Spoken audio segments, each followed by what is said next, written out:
time has come to do away with all the confusing definitions, the illusion of opposites, and the myth that the world is too complicated to properly understand. All of these issues are far more simple than we could have imagined. There is the approach of collectivism and the approach of individualism.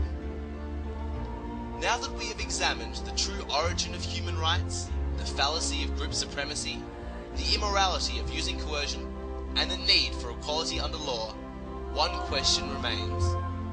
What is the proper role of government? Collectivists believe that the proper role of government should be positive, that the state should take the initiative in all aspects of the affairs of men, that it should be aggressive, lead, and provide. It should be the great organizer of society. Individualists believe that the proper function of government is negative and defensive. It is not to provide, but to protect. For if the state is granted the power to provide for some, it must also be able to take from others. And once that power is granted, there are those who will seek it for their advantage. It always leads to legalized plunder and the loss of freedom. If the government is powerful enough to give us everything we want, it is also powerful enough to take from us everything we have.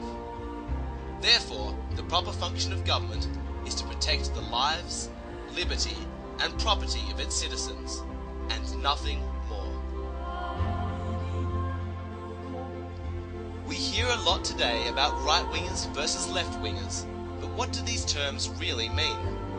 For example, we are told that communists and socialists are at the extreme left, and that Nazis and fascists are on the extreme right.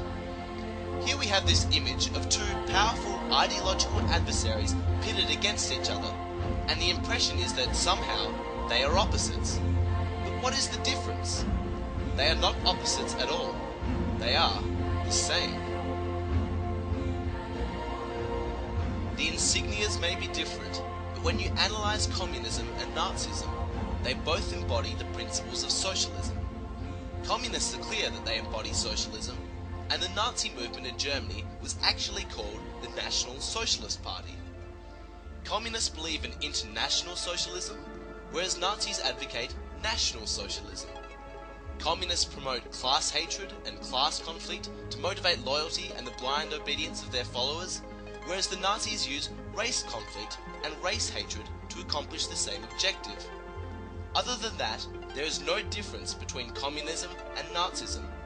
They are both the epitome of collectivism, and yet we are told that they are supposedly at opposite ends of the spectrum. There is only one thing that makes sense in constructing a political spectrum, and that is to put zero government at one end of the line and 100% at the other. Now we have something that we can comprehend. Those who believe in zero government are the anarchists, while those who believe in total government are the totalitarians. With that definition, we find that communism and Nazism are together at the same end.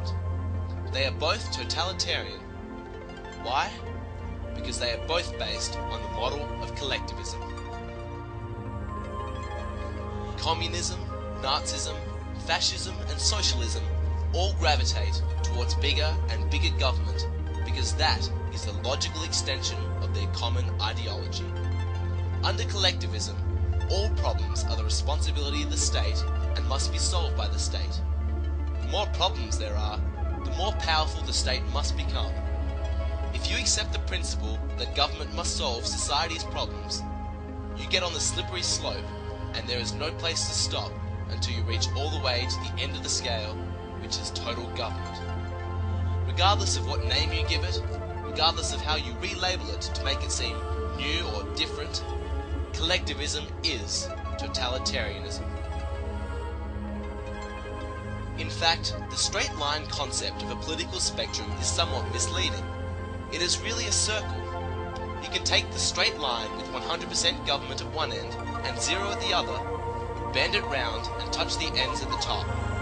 Now, it is a circle because under anarchy, when there is no government, you have absolute rule by those with the biggest fists and the most powerful weapons.